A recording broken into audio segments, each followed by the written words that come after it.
चलिए शुरू करते हैं। गुरु जी को प्रणाम करते हुए न्यूरोथेरेपी के जनक डॉक्टर लाजपत राय मेहरा जी, जिनको हम सभी प्यार से गुरु जी कहते हैं। तो आज की क्लास जो है अपर गैस्ट्रो इंटेस्टाइनल ट्रैक्ट के बाद जो है इसमें हम जो पढ़ने वाले हैं वो है लोअर गैस्ट्रो इंटेस्टाइनल ट्रैक्ट के बारे में। तो इसमें एक बार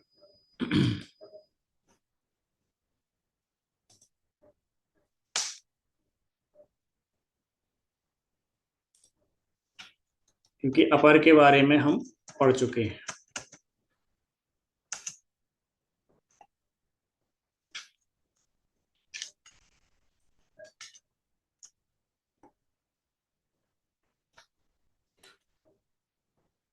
सो अपर गैस्ट्रो इंटेस्टाइनल ट्रैक्ट के अंदर हमने जो है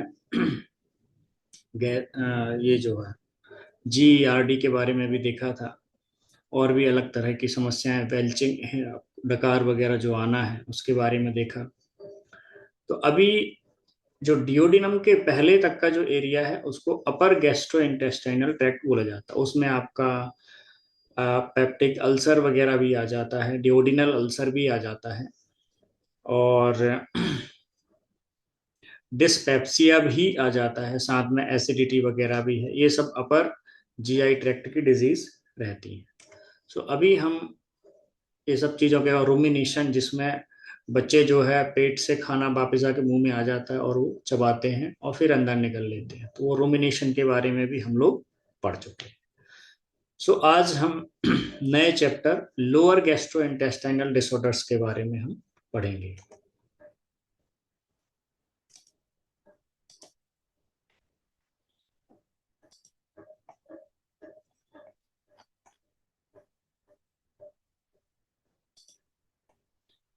सो लोअर गैस्ट्रोइंटेस्टाइनल ट्रैक्ट में जो हमारा डिओडिनम के नीचे का जो हिस्सा है और वहां पर जो होने वाली बीमारियां हैं उनके बारे में हम आज देखने वाले हैं। So functional GI illness, functional GI illness इस तरह की गैस्ट्रो इंटेस्टाइनल प्रॉब्लम होती हैं जिनका कोई खास बड़ा मेजर कारण नहीं होता है, या उनका कोई कारण आपको देखने को नहीं मिलेगा, पर वो होती हैं पेशेंट को। जैसे ये IBS में भी कुछ कंडीशन ऐसी होती है जो फंक्शनल होती है, जो आपको टेस्ट कराने पर पता नहीं चलेगा, लेकिन पेशेंट को सिम्टम्स होंगे, पेन होगा, इरिटेशन होगी, वो सारी चीजें। तो फंक्शनल GI इलनेस में जांच जो भी होगी वो नॉर्मल होगी। आप चाहे ब्लड टेस्ट करा लीजिए, चाहे आप जो है अपना एंडोस्कोपी कराइए, या नॉर्मल सिटी स्कैन करा लीजिए, इस तरीके की जो भी चीज आप कराएंगे वो नॉर्मल रहेगी। लेकिन फिर भी पेट में परेशानी रहती है, जैसे क्रॉनिक एब्डोमिनल पेन जो होता है वो उसकी कंडीशन हो, एक्यूट पेन हो, इस तरह के, तो वो सब चीजें कुछ पेशेंट में देखने को मिलती हैं कि जहाँ कोई कारण नहीं है। वो साइकोसोमेटिक भी हो सकता है, यानी कि आपके साइकोलॉजिकल भी होता है, तो उसके लिए जो है कोई कॉज नहीं होता है, पर फिर भी उसको हमको समझना है और उस हिसाब से उसका ट्रीटमेंट किया जाता है। तो फंक्शनल GI इलनेस क्या होती है कि जब पेट से जुड़े लक्षण होते हैं लेकिन टेस्ट में एंडोस्कोपी, अल्ट्रासाउंड सब नॉर्मल आता है, तो इसको फंक्शनल GI इलनेस कहते हैं। और यह 30 से 50% गैस्ट्रो इंटेस्टाइनल पेशेंट में पाई जाती है। गैस्ट्रो, जब सब जहां भी ये शब्द यूज होता है गैस्ट्रो इंटेस्टाइनल, तो इसका मतलब होता है कि वो पेट से संबंधित है। ठीक है। तो जो हमारी GI ट्रैक्ट होती है वो मुंह से लेके एनस तक का जो रास्ता है उसको GI ट्रैक्ट बोला जाता है। ठीक। जिन लोगों को ये क्लास में अगर ऐसा थोड़ा टफनेस लगे तो पुराने लेक्चर उठा के आप देख लीजिएगा। पिछली क्लासेस में 76 है, 75 क्लास को आप एक बार रिवीजन कर लीजिएगा, तो ये आसानी से समझ में आ जाएगा। वहां पर भी मैंने डिटेल से समझाया है। तो ये जो बार बार जो शब्द यूज होगा GI, मतलब गैस्ट्रो इंटेस्टाइनल जो ट्रैक्ट होती है उससे संबंधित जो डिजीज होती है, यानी पेट से संबंधित जो बीमारियां हैं वो आ जाती हैं। तो फंक्शनल GI इलनेस, यह 30 से 50% GI के जो पेशेंट होते हैं, गैस्ट्रो के पेशेंट होते हैं, उनमें ये होता है। तो इसका कोई कारण नहीं मिलता है, लेकिन वो पेशेंट परेशान होते हैं, कभी ब्लोटिंग हो रहा है, कभी पेन हो रहा है, सब कुछ वो। और आपके पास कई तरह के पेशेंट आते हैं जिसमें कि वो सब कुछ करा लेते हैं, एंडोस्कोपी भी करा लिया, सीटी स्कैन भी करा लिया, कोलोनोस्कोपी भी करा लिया। अब ये मैंने जो शब्द बोला है कोलोनोस्कोपी, इसको मैं आगे एक्सप्लेन करूंगा। ये भी हम आगे डायग्नोस्टिक सिस्टम में इसको देखेंगे कि कौन कौन से टेस्ट होते हैं, वो आगे आएंगे आपको। तो गैस्ट्रो मतलब पेट से संबंधित रोग, ठीक है। अब अगर किसी को फंक्शनल जीआई इलनेस है तो क्या सिम्टम्स देखने को मिलेंगे? तो ऐसे लोगों को नोजिया होगा, उल्टी जैसा लगेगा पर उल्टी आती नहीं है। ब्लोटिंग होगी, पेट में गुड़ गुड़ की आवाज आएगी। फिर अर्ली फुलनेस, थोड़ा सा खाना खाया और पेट भरा भरा लगेगा। फिर एपीगैस्ट्रिक डिस्कम्फर्ट, जो नाभि के ऊपर वाला जो हिस्सा होता है उसमें डिस्कम्फर्ट लगेगा, टाइटनेस लगेगी। जो हमारा गैस ओनली गैसाई का जो पॉइंट है न्यूरोथेरेपी में, उस जगह पर जो है ये प्रॉब्लम होती है। तो अगर वहां पर हार्डनेस है, छूने पर दर्द है, आपने पॉइंट चेक किया, तो आप उसको जो हमारा गैसाई वाला सेट है वो आप दे सकते हैं। तो गैसाई वाला सेट जिनको नहीं मालूम है, वो हमारा जो नेशनल न्यूरोथेरेपी एजुकेशन ग्रुप, जो भी लोग उसमें शामिल, उसमें आप डाल दीजिएगा तो वो मैं ट्रीटमेंट आपको वहां बता दूंगा। तो उसके लिए एक हमने सेट बनाया हुआ है। तो गैस ओनली गैसाई का दर्द कैसा भी हो, वो दर्द वहां से निकल जाता है, जिसको एपिगेस्ट्रिक डिस्कम्फर्ट हो। ठीक, तो ये तो हो गया कि अपर जीआई में ये सिम्टम्स मिलेंगे फंक्शनल जीआई इलनेस के अंतर्गत। और लोअर जीआई में क्या होगा? एब्डोमिनल पेट, पेट में दर्द होगा, गैस बन सकती है, कॉन्स्टिपेशन हो सकता है और डायरिया होती है। तो ये चीज है। अब ये क्यों होता है? पेट की जो नर्व है वो ज्यादा सेंसिटिव हो जाती है। तो हमारे पेट के लिए कौन सी नर्व आती है? तो पेट के लिए मोस्टली एक तो सबसे बड़ी जो नर्व है वो है वेगस नर्व। बाकी जो है और भी कई तरह की नसें आती हैं, जो इंटेस्टाइन के लिए आती है, आपके लिवर के लिए है हेपेटिक। तो ऐसे अलग अलग, डायफ्राम के लिए फ्रेनिक आर्टरी वगैरह होती है, फ्रेनिक नर्व वगैरह होती है। तो इस तरीके से तो पेट की जो नर्व होती हैं, जो पेट को सिग्नल देती हैं, वह बहुत ज्यादा सेंसिटिव होती हैं। तो उनको क्या बोला जाता है? विस्सेरल हाइपर सेंसिटिविटी। आपने सुना होगा विस्सेरल फैट जो होता है, तो पेट के आसपास जो फैट होता है विस्सेरल फैट वगैरह होता है, तो विस्सेरल हाइपर सेंसिटिविटी हो जाती है। फिर ब्रेन गट कम्युनिकेशन प्रॉब्लम। तो जो हमारा ब्रेन है और पेट के बीच बातचीत चलती है एक तरह से, और वो बातचीत चलती है सिग्नल के फॉर्म में और हार्मोन्स के फॉर्म में, वो बातचीत चलती है। तो जैसे हम आपको भूख लगती है तो ग्रेलिन नाम का एक हार्मोन होता है जिसकी वजह से आपको भूख लगेगी, ठीक। तो ये सिग्नल ब्रेन को देगा ग्रेलिन की, भाई भूख लगी, अब खाना खाना है। तो आप जब खाना खाने के लिए बैठेंगे या खाएंगे, अब आपने खाना शुरू किया, तो GLP-1 करके एक हार्मोन है जो ये बताएगा कि अब पेट भर गया, आप रुक जाइए। ठीक, इसको सेटाइटी हार्मोन भी बोला जाता है। एक और सेटाइटी हार्मोन है कोल, जो कोलसिस्टोकाइनिन है, उसको भी सेटाइटी हार्मोन बोला जाता है, यानी फुलनेस की आपको ये बताता है। तो इस तरीके से ब्रेन के साथ में एक कोऑर्डिनेशन रहता है, जिसको that is called gut brain connection. और हमारी इंटेस्टाइन में भी जो है हमारा इंटेस्टाइनल नर्वस सिस्टम होता है। तो वो अगर गट ब्रेन कनेक्शन डिस्टर्ब हो जाए तो उसकी वजह से भी पेट में हाइपर सेंसिटिविटी डेवलप हो जाती है। अक्सर ये IBS के पेशेंट में देखा जाता है। अगला है कि स्ट्रेस, एंजाइटी या डिप्रेशन। तो कोई पेशेंट अगर स्ट्रेस, एंजाइटी या डिप्रेशन से जूझ रहा है, तो क्रॉनिक साइकोलॉजिकल ट्रॉमा से जो है हमारे गट ब्रेन सिस्टम डिस्टर्ब हो जाता है। जैसे आप बहुत ज्यादा दुखी हैं तो पाचन भी जो है डिस्टर्ब हो जाएगा, भूख की इच्छा नहीं होगी, खाना खाने का मन नहीं होगा। तो ये चीजें होती हैं, तो इसकी वजह से भी ये हो सकता है। अब इसका कोई कारण तो नहीं है, क्योंकि स्ट्रेस, एंजाइटी, डिप्रेशन ये तो किसी जांच में आएगा नहीं। ठीक, गट ब्रेन कनेक्शन डिस्टर्ब हो गया तो ये कोई जांच में आएगा नहीं। तो क्या यह झूठी बीमारी है? नहीं, ये होती है। इसके लक्षण जितने भी हैं सभी असली होते हैं, सिर्फ टेस्ट में कारण पता नहीं चलता। तो ट्रीटमेंट कैसे होगा? रीएश्योरेंस, उनको समझाना कि ये बीमारी इस तरह की है, और आप अपने आप को थोड़ा सा पॉजिटिव रखें, धैर्य रखें, धीरे धीरे ये ठीक होगी। बाकी आपको जो ट्रीटमेंट है, सेरोटोनिन के जो ट्रीटमेंट है वो देना है, काउंसलिंग करना है, पेशेंट को समझाना है कि ये बीमारी पेट की नहीं, आपके दिमाग से भी जुड़ी हुई है। तो मन को पॉजिटिव रखना, फ्री रखना, शांत रखना बहुत जरूरी है। फिर life style plus behavioural approach रखना, एक पॉजिटिव माइंडसेट रखना, टाइम पे खाना है, टाइम पे सोना है और टाइम पे उठना है, तो ये लाइफ स्टाइल चेंजेस की जरूरत है। फिर जरूरत पड़ने पर लिमिटेड मेडिसिन, तो मेडिसिन तो हम दे नहीं सकते क्योंकि हमारे फील्ड में नहीं है न्यूरोथेरेपी में, तो अगर बहुत ज़्यादा उनको स्ट्रेस एंजाइटी से पेशेंट सफ़र कर रहे हैं तो उनके लिए जो है फिर ये साइकोलॉजिस्ट के पास भेजा जा सकता है, तो वहाँ पर कुछ मेडिसिन से भी सपोर्ट मिलती है। और खासकर जो आईबीएस के जो पेशेंट होते हैं तो उनमें एंटी डिप्रेसेंट जैसी दवाइयाँ दी जाती हैं। याद रखें, टेस्ट नॉर्मल है, पेशेंट भी नॉर्मल है, और धैर्य और समझ सबसे जरूरी है। तो फंक्शनल डिजीज में यही चीज होती है कि टेस्ट सारे नॉर्मल है और पेशेंट भी नॉर्मल दिखेगा आपको, बट उसको प्रॉब्लम होगी। तो ऐसे केस को ट्रीट करने के लिए आपको धैर्य और समझदारी के साथ चलना जरूरी है।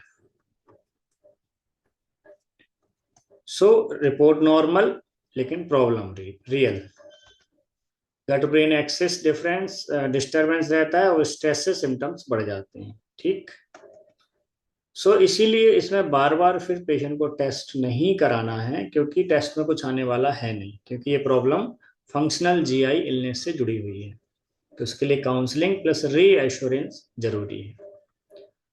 तो की मैसेज ये है कि यह दिमाग और पेट की कम्युनिकेशन प्रॉब्लम है। गट ब्रेन एक्सिस डायग्राम के तौर पर अगर देखें तो ब्रेन में जब भी आपका स्ट्रेस एंड एंजाइटी होता है तो हमारी बॉडी का ऑटोनॉमिक नर्वस सिस्टम एक्टिवेट हो जाता है। ऑटोनॉमिक नर्वस सिस्टम में आपके एड्रेनलिन, नॉर एड्रेनलिन जैसे न्यूरोट्रांसमीटर इन्वॉल्व होते हैं। ये जो है आपके इंटेरिक नर्वस सिस्टम को इफेक्ट करते हैं, और फिर जो है ये आगे जाके इंटेरिक नर्वस सिस्टम गट यानी कि आपका स्टमक प्लस इंटेस्टाइन को कंट्रोल करता है। तो हमारा एक ट्रीटमेंट है, आपने देखा होगा 6 स्वीट जो हम देते हैं, तो वो आपके जो है नॉर एड्रेनलिन एंड एड्रेनलिन दोनों को एक्टिवेट करता है। तो ये जो हार्मोन है ये हमारी बॉडी में फाइट एंड फ्लाइट मोड को बरकरार रखते हैं। तो जब आपको कभी लड़ना होता है या अचानक से शेर आ गया तो आपकी बॉडी में एड्रेनलिन बढ़ जाएगा। एड्रेनलिन बढ़ेगा तो आंतों को सिकोड़ देगा, तो कई बार या तो लोगों की पोटी निकल जाती है या फिर पेट बंद हो जाता है, फिर यूरिन बंद हो जाएगी, आपकी सांसें तेजी से बढ़ जाएंगी, हार्ट जोर से धड़कने लगेगा। तो ये सब किसकी वजह से है? एड्रेनलिन की वजह से। आपका ऑटोनॉमिक नर्वस सिस्टम एक्टिवेट हो गया। फिर जब शेर चला गया, कंडीशन नॉर्मल हो गई, तो ये धीरे धीरे नॉर एड्रेनलिन निकलेगा और उसको नॉर्मल करेगा। तो इस तरीके से ये ऑटोनॉमिक नर्वस सिस्टम काम करता है। लेकिन यही घटना जब दिन में कई बार होती है, व्यक्ति की जिंदगी में बार बार यही प्रॉब्लम हो रही है, तो वो जो है फिर एक तरह की बीमारी का निर्माण करने लगता है। तो जब बार बार स्ट्रेस एंड एंजाइटी होती है तो पेशेंट फिर जो है हमेशा जो है एक्टिव मोड में रहता है बॉडी का, तो हमेशा एड्रेनलिन ज्यादा रिलीज होता रहता है, जिसकी वजह से हमारा इंटेरिक नर्वस सिस्टम हमेशा इरिटेट होता है, जिसकी वजह से फिर गट की प्रॉब्लम्स आनी शुरू हो जाती है। फंक्शनल जीआई में क्या होता है कि ब्रेन स्ट्रेस सिग्नल ज्यादा भेजता है, जिसकी वजह से गट की सेंसिटिविटी बढ़ जाती है। फॉर एग्जाम्पल आप देख लीजिए, हम सभी के घरों में अक्सर कोई ना कोई इस चीज से गुजरा होगा। कई बार घर वाले बहुत टोकते हैं, तो बार बार जब आपको टोकते हैं, पिंच करते हैं, तो इरिटेशन होती ना आपको। तो इसी तरह से जब आपको एक ही चीज बार बार बोली जाए तो आपको इरिटेशन होने लगेगी और आप गुस्सा करना शुरू कर देंगे। तो यही चीज हमारी बॉडी के अंदर भी होता है कि ब्रेन स्ट्रेस सिग्नल ज्यादा भेजता है, जिसकी वजह से आपकी जो गट है वो ओवर एक्टिव होने लगती है, तो गट की सेंसिटिविटी बढ़ जाती है। इसकी वजह से या तो दो कंडीशन होती है, या तो व्यक्ति को लूज मोशन लगने लगेगा या फिर आदमी को जो है कॉन्स्टिपेशन हो जाएगी। तो ये एक प्रॉब्लम है। तो वो बार बार स्ट्रेस सिग्नल से जो है ट्रिगर हो रहा है, तो जिसकी वजह से गट की सेंसिटिविटी बढ़ती है और फिर उसको इरिटेबल बॉवेल सिंड्रोम कहते हैं। तो इस तरीके की कंडीशन होती है। इसका दूसरा जो नाम है, बॉवेल सिंड्रोम एक डिजीज की तरफ चला जाता है, बट जनरली इसको बोला जाता है visceral hyper sensitivity. Normal movement भी फिर पेन लगती है। Functional versus organic GI disorder table. तो टेस्ट इसमें फंक्शनल जीआई में नॉर्मल होंगे, लेकिन जो ऑर्गेनिक जीआई प्रॉब्लम है यानी कि जो मेन जो बीमारियां हैं जो बाकी रियल में है तो उसमें एबनॉर्मल आएगा। स्ट्रक्चरल डिजीज कोई नहीं होगी। ऑर्गेनिक जीआई जो डिजीज होगी उसमें हो सकता है। ऑर्गेनिक जीआई जैसे मान लो आपको पेनक्रियाटाइटिस हो गया है या लीवर की कोई समस्या होगी तो वो रिपोर्ट में दिखेगा, बट इसमें नहीं दिखेगा। पेन जो है अगर देखें तो फंक्शनल जीआई में पेन कॉमन होगा, ऑर्गेनिक जीआई में वेरिएबल होगा। स्ट्रेस का रिलेशन, सबसे ज्यादा स्ट्रेस का रिलेशन होता है फंक्शनल जीआई में, और ऑर्गेनिक जीआई में कम होता है। मान लीजिए किसी को कॉलन कैंसर हो गया तो जरूरी नहीं कि वो स्ट्रेस की वजह से हुआ, उसके और भी कारण हो सकते हैं। फिर ट्रीटमेंट, तो ट्रीटमेंट के तौर पर इसमें जो है बिहेवियरल प्लस सपोर्ट दिया जाता है। एंड डिजीज स्पेसिफिक होता है। ऑर्गेनिक जीआई में जो ट्रीटमेंट है, पेनक्रियाटाइटिस है तो पेनक्रियास का अलग स्पेसिफिक ट्रीटमेंट होगा, बट फंक्शनल जीआई में आपको जो है वो सब अलग, तो आपको बिहेवियरल सुधारना है प्लस सपोर्ट देना है। एग्जाम्पल के तौर पे बीमारी देख लीजिए तो आईबीएस एंड फंक्शनल डिस्पेप्सिया, और ऑर्गेनिक जीआई का कॉज है जैसे अल्सर प्लस कैंसर। ठीक। सो न्यूरोथेरेपी के अनुसार हम क्या करते हैं, फंक्शनल जीआई इलनेस में ऑटोनॉमिक नर्वस सिस्टम जो इम्बैलेंस है उसको बैलेंस करते हैं। तो उसमें हमको देखना है पेशेंट को कॉन्स्टिपेशन है या लूज मोशन है, तो उसके हिसाब से भी ट्रीटमेंट देंगे, साथ में स्ट्रेस का ट्रीटमेंट देंगे जिससे ऑटोनॉमिक नर्वस सिस्टम को बैलेंस किया जाएगा। फिर सिंपैथेटिक डोमिनेंस है, गट में स्पाज्म है, पेन है, गैस बन रही, मोटिलिटी डिस्टर्बेंस है तो उसको सुधारेंगे। बाकी इसमें पैरासिम्पैथेटिक एक्टिवेशन, तो सिंपैथेटिक नर्वस सिस्टम ज्यादा एक्टिवेट रहता है तो उसके लिए हमको क्या करना पड़ेगा, पैरासिम्पैथेटिक नर्वस सिस्टम को एक्टिवेट करना पड़ेगा। फिर vagus nerve stimulation and brain and gut balance को रीस्टोर करना पड़ेगा। चलिए आप मुझे बताइए, एक प्रश्न प्रश्न का उत्तर दीजिए। पैरासिम्पैथेटिक एक्टिवेशन आप कैसे देंगे न्यूरोथेरेपी में, मुझे चैट में लिख के बताइए।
CNS 1M और 2M medulla. Parasympathetic nervous system, sympathetic nervous system से कोई भी चीज आपके अंदर हमेशा एक्टिव रहेगी और फाइट एंड फ्लाइट मोड में हमेशा रहेगी। तो उसको नॉर्मल करने के लिए पैरासिम्पैथेटिक नर्वस सिस्टम को एक्टिवेट करना पड़ेगा। तो पैरासिम्पैथेटिक को एक्टिवेट करना है तो आपको नॉर एड्रेनालिन को एक्टिवेट करना पड़ेगा। तो नॉर एड्रेनालिन के लिए आप क्या ट्रीटमेंट देंगे?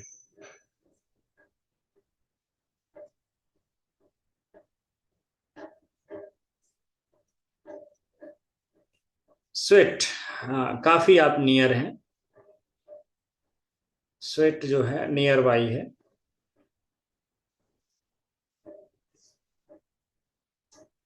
को ये बता सकते हैं कि कितना स्वेट इसके लिए देना चाहिए, और लेफ्ट देना है या राइट देना है?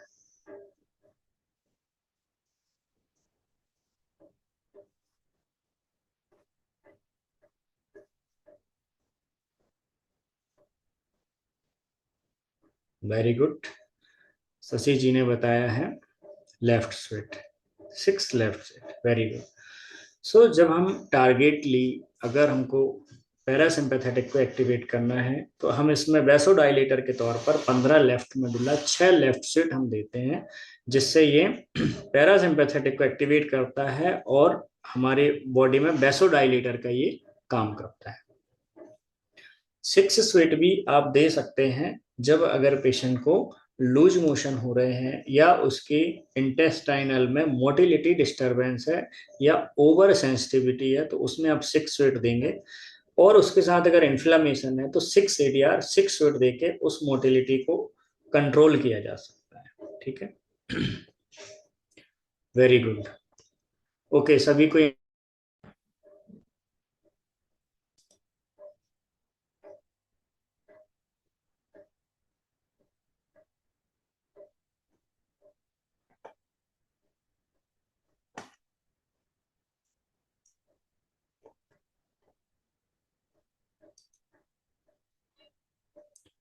आगे बढ़ें। यस लिख दीजिए, फिर हम आगे बढ़ते हैं।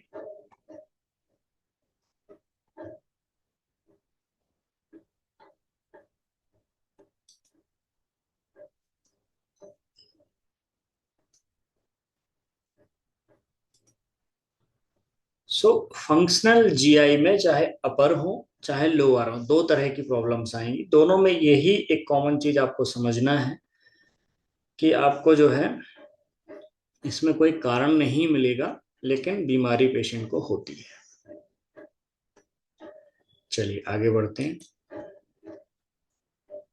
So lower approach to the chapter 8 है ये, approach to the patient with lower GI complaint. अगर कोई पेशेंट लोअर जीआई कंप्लेंट लेकर आता है तो हम किस तरीके से पेशेंट को अप्रोच करेंगे, तो पहले हम इसका इंट्रोडक्शन देखते हैं। तो लोअर जीआई कंप्लेंट में क्या क्या हो सकता है? तो पहला है कॉन्स्टिपेशन, दूसरा डायरिया, तीसरा gas and bloating, abdominal pain, rectal pain और ब्लीडिंग शामिल है। अपर जीआई कंप्लेंट्स की तरह लोअर जीआई कंप्लेंट्स भी फिजियोलॉजिक इलनेस से हो सकती है। फिजियोलॉजिक इलनेस मतलब कि वो किसी तरह के केमिकल इम्बैलेंस से, हार्मोनल डिस्टरबेंस से हो सकती है, या कुछ और भी कारण हो सकता है। साथ में इसमें फंक्शनल डिसऑर्डर भी हो सकती है, जिसका मैंने ऊपर आपको बताया कि वहां पर जो है रेडियोलॉजिक, बायोकेमिकल या पैथोलॉजिकल एबनॉर्मलिटी नहीं होती है, तो तब भी ये हो सकता है।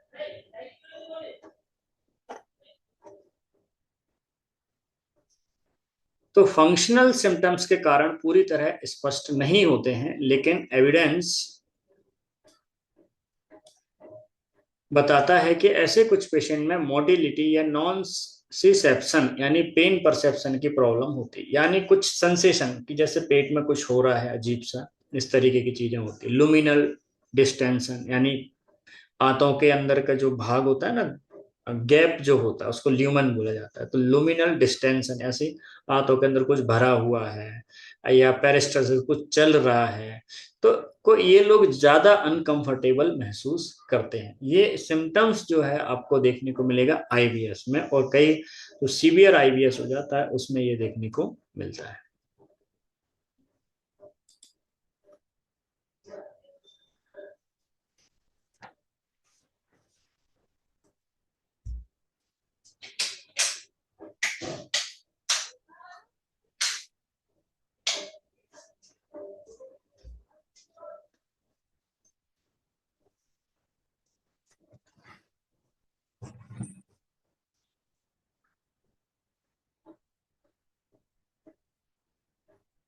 फिर डेफिकेशन यानी कि मल का शरीर से बाहर निकलना। ठीक है, सो डेफिकेशन शरीर की सबसे वेरिएबल प्रोसेस है, जो diet, age and lifestyle, social और कल्चरल फैक्टर से प्रभावित होती है।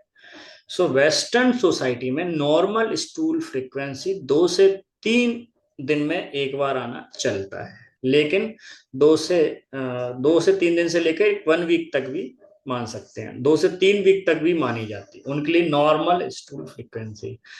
पर इंडियन कल्चर के हिसाब से जो डेफिकेशन है वो हमें डेली एक 24 घंटे में एक बार जाना चाहिए, ये हमारा इंडियन कल्चर के हिसाब से है। वेस्टर्न कल्चर में वह 2 से 3 दिन से लेकर 2 से 3 सप्ताह तक भी अगर मोशन नहीं जाते हैं तो उनके लिए नॉर्मल। कारण वहाँ का फूड कल्चर ऐसा है, ज्यादा मैदा कंजम्पशन और भी कई तरह के कारण है। नॉन वेजिटेरियन फूड भी जो है वो भी एक वजह है। तो वेस्टर्न सोसाइटी में नॉर्मल स्टूल फ्रिक्वेंसी 2 से 3 दिन से लेकर 2 से 3 वीक तक मानी जाती है, बट इंडियन कल्चर में जो डेफिकेशन के लिए हमारे यहाँ नॉर्मल स्टूल फ्रिक्वेंसी है वो है 24 घंटे में एक बार तो जाना ही चाहिए। आगे बढ़ते हैं। तो स्टूल में बदलाव जैसे फ्रीक्वेंसी,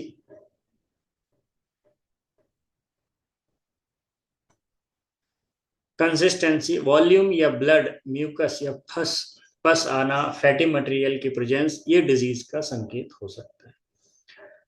हम सभी अपने स्टूल को कभी कभी चेक करते हैं, तो उसकी वो बीमारी कब कहलाएगा कि जब उसकी फ्रीक्वेंसी, यानी कितनी बार आप जा रहे हैं, अगर दिन में नॉर्मल एक बार जा रहे हैं और आप 10 बार जाने लगे तो प्रॉब्लम है।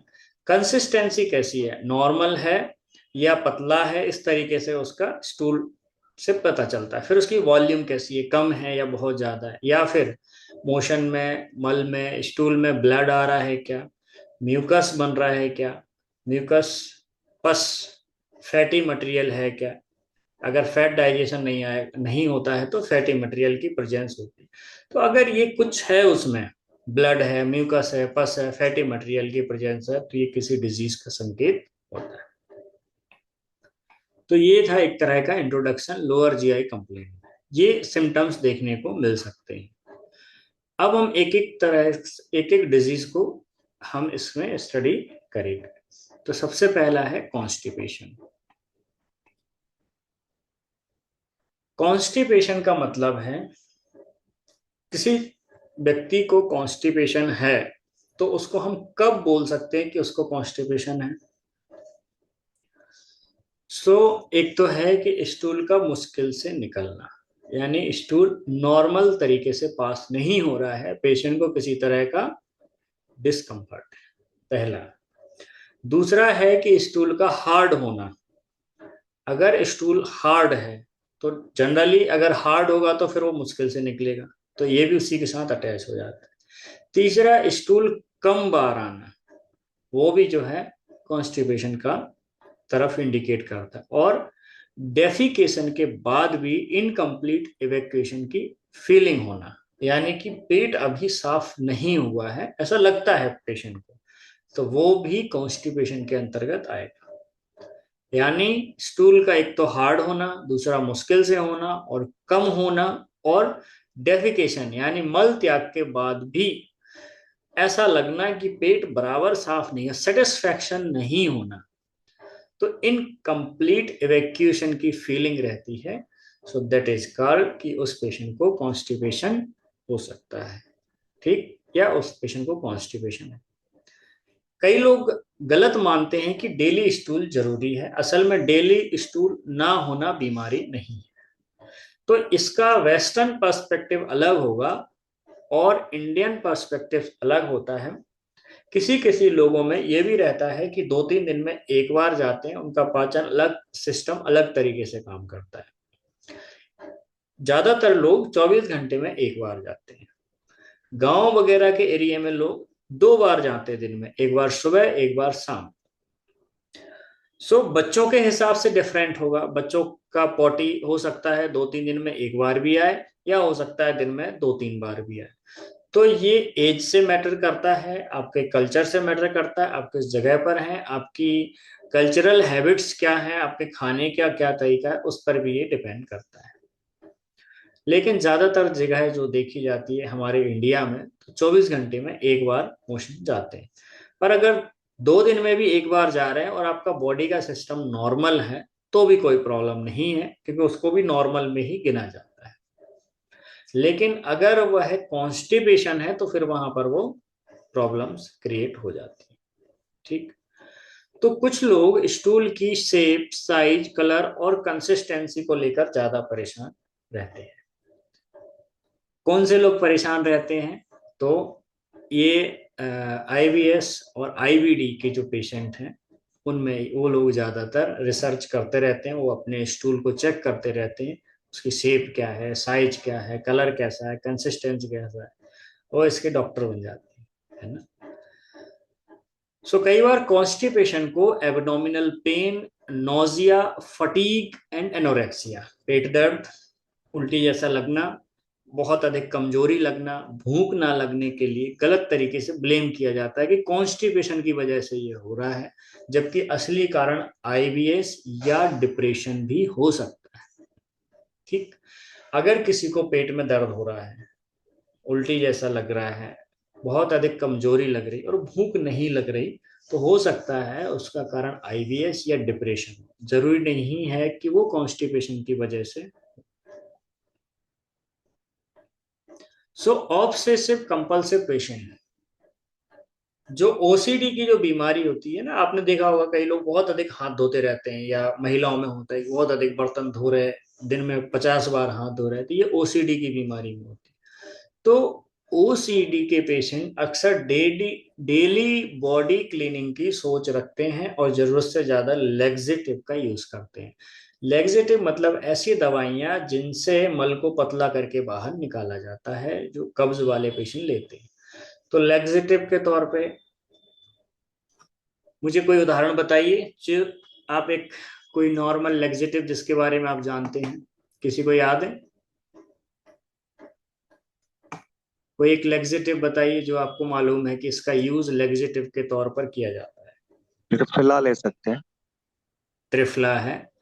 त्रिफला वैसे ओवरऑल डाइजेशन पे काम करता है, लेग्जेटिव के तौर पे करता ही है, बट वो ओवरऑल डाइजेशन। हरण कर सकता है प्योरली। हरड़ है। और क्या है? छोटी अरहर। छोटी अरहर। टोटली। जी सर, छोटी अरहर को अरंडी के तेल में तल के उसका चूर्ण बना के उसमें काला नमक मिला के भी ले सकते हैं। बिल्कुल परफेक्ट। और ये अरंडी का तेल जो आपने बताया ना, कैस्टर ऑयल, ये तो है। जी सर। जी सर। चलिए, वेरी गुड, आगे बढ़ते हैं। फिर हम बाकी आगे और भी कई तरह के लेक्सिटिव हैं, उनके बारे में भी हम देखेंगे।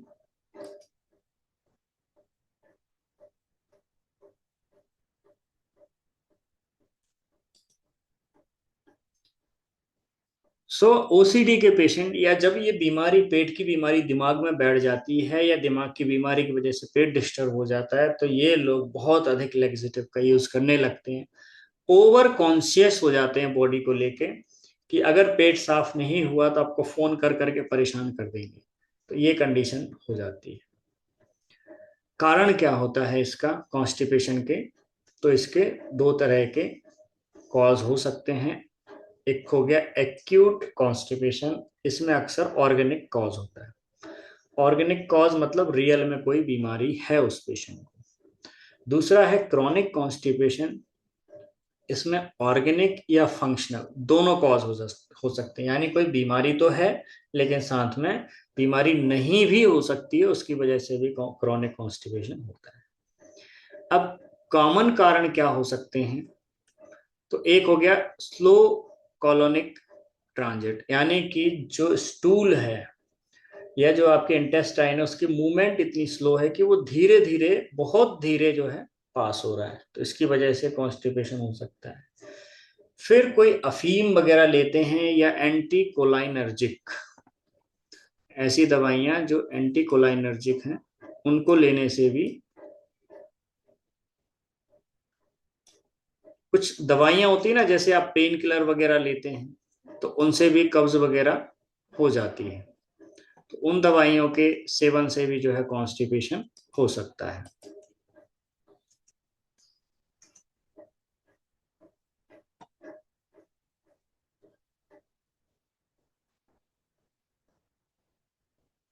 सो एंटी कोलाइनर्जिक ये वे ड्रग होते हैं जो एसिटाइल कोलाइन के एक्शन को ब्लॉक करते हैं, खासकर मस्कैरेनिक रिसेप्टर।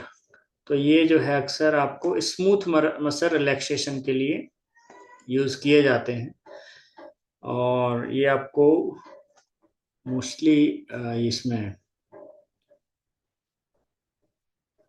एट्रोपिन वगैरह है। तो कुछ दवाइयां होती हैं, आप इनको बाद में देख लीजिएगा, तो ये ड्रग यूज किए जाते हैं। तो इनकी वजह से भी जो है कॉन्स्टिपेशन होता है, क्रॉनिक कॉन्स्टिपेशन। ओपियोइड्स, जो ऐसी दवाइयां जो अफीम से बनती हैं। फिर पेल्विक फ्लोर डिसफंक्शन, तो पेल्विक मसल जो होते हैं आपके रेक्टम के आसपास या एनएस के आसपास के जो मसल्स हैं, वो अगर डिसफंक्शन हो जाए तो भी जो है ये प्रॉब्लम हो सकती है। किसकी? Chronic constipation and defecatory disorder. अब डेफिकेटरी डिसऑर्डर यानी कि स्टूल पास करने से संबंधित कोई बीमारी हो जिसमें प्रॉपर जो है स्टूल बाहर ना आए। तो डेफिकेटरी डिसऑर्डर में क्या होता है? एक तो रेक्टल प्रोपल्सिव फोर्स कम होती है, तो जो हमारा रेक्टम होता है वो सिकुड़ता है और स्टूल को बाहर की तरफ फेंकता है, बाहर की तरफ पास करता है। अगर वो जो फोर्स है रेक्टल प्रोपल्सिव फोर्स अगर कम हो जाए तब भी जो है वो प्रॉपर बाहर स्टूल को नहीं फेंक पाएगा या कंप्लीट खाली नहीं हो पाएगा। तो एक तो ये हो सकती है डेफिकेटरी डिसऑर्डर में। दूसरा है प्यूबो रेक्टलिस और एक्सटर्नल एनल स्फिंक्टर रिलैक्स नहीं होते हैं।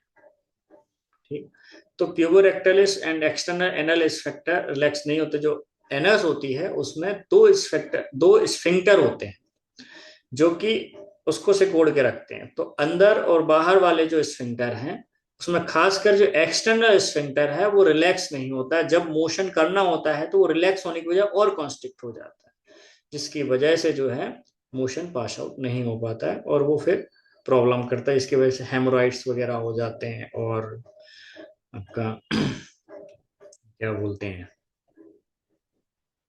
हेमोरॉइड्स के साथ में फिशर फिशर आ जाता है ऐसा है। या फिर पैराडॉक्सिकल कॉन्ट्रैक्शन, तो जो कॉन्ट्रैक्शन वगैरह, तो ये इम्बेलेंस हो जाता है। यानी जब एनस को रिलैक्स होना चाहिए उस समय वो कॉन्ट्रैक्ट हो रही है और जब कॉन्ट्रैक्ट होना चाहिए उस समय रिलैक्स हो जाती है।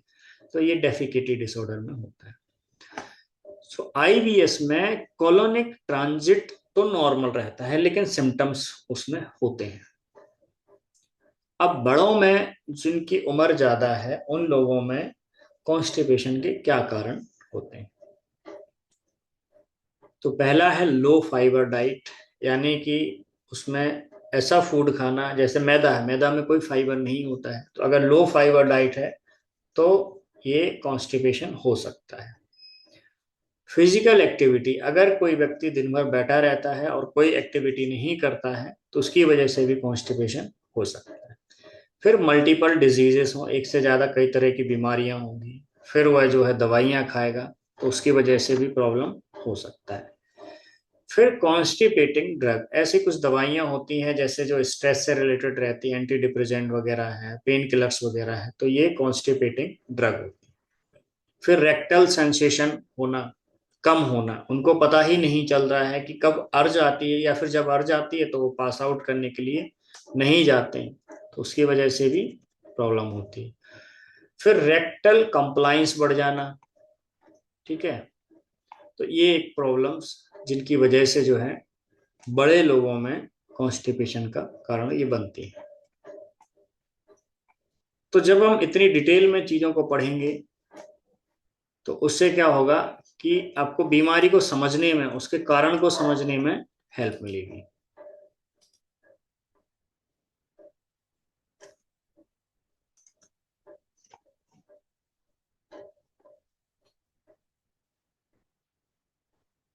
सो रेक्टल कंप्लायंस का मतलब है कि रेक्टम कितना आसानी से डिस्टेंड हो सकता है, यानी फैल सकता है और बिना प्रेशर ज्यादा बढ़ाए। ठीक है, तो इसमें क्या हो जाता है, रेक्टल कंप्लायंस बढ़ जाना। अब वो जब बहुत ज्यादा लूज हो गया, फैल गया, तो ज्यादा स्टूल ज्यादा देर तक इकट्ठा रहेगा, फैलाव बहुत मजे, क्योंकि उम्र के साथ मसल वीक हो। अब हिस्ट्री लेनी है तो क्या क्या पूछ सकते हैं आप?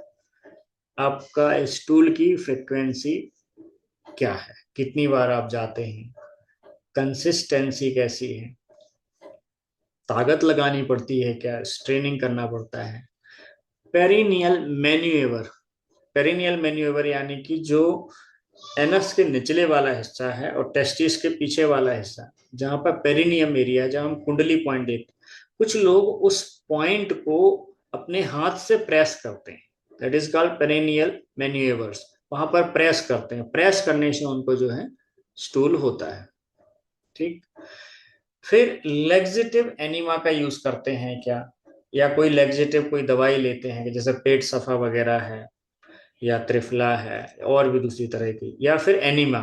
तो एनीमा भी होता है जिसमें एनस के रास्ते जो पानी को गुनगुना पानी, उसमें नमक वगैरह डाल के अलग अलग तरह के एनिमा होते हैं, तो वो एनस के रास्ते अंदर भेजा जाता है और जो है फिर मोशन पास होता है। तो क्या लेग्जेटिव लेते हैं या फिर एनिमा का यूज कर, वो आपको पूछना है। फिर स्टूल में ब्लड तो नहीं आता है। अगर ब्लड आता है तो फिर हमको दूसरी तरफ उसका ध्यान देना पड़ेगा कि हो सकता है हेमरॉइड्स हो, पाइल्स हो, फिशर हो, फिस्टुला हो, क्या है वो देखना पड़ेगा। फिर मेटाबॉलिक डिजीज की वजह से भी जो है कॉन्स्टिपेशन का इशू होता है। तो अगर पेशेंट को हाइपोथायराइडिज्म है तो उसमें भी कॉन्स्टिपेशन होता है। डायबिटीज मेलिटस यानी डायबिटीज DM2 जो है, उसमें भी ये कंडीशन होती है कि पेशेंट को कभी कॉन्स्टिपेशन होता है और कभी कभी तो लूज मोशन भी हो जाता है। ठीक। फिर neurologic disease, spinal cord injury, कई लोगों का जो है एक्सीडेंट वगैरह होता है तो उसके बाद ये प्रॉब्लम आ जाती है। तो जो सैक्रम रीजन की नर्व्स हैं वो प्रॉपर फंक्शन नहीं कर पाती, तो उससे जो है न्यूरोलॉजिकल डिजीज की वजह से भी कॉन्स्टिपेशन हो सकती है। फिर वेट लॉस हो रहा है क्या सीवियर, या फिर किसी तरह की ड्रग हिस्ट्री है, दवाइयां कोई लेते थे जिसके बाद हुआ, तो ये आप पूछते हैं हिस्ट्री में।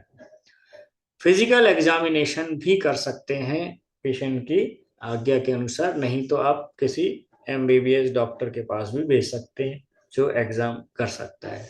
तो जनरल एग्जाम में आपका फीवर है, और ये क्या चीज है इसको देखते हैं, कैक्चेसिया।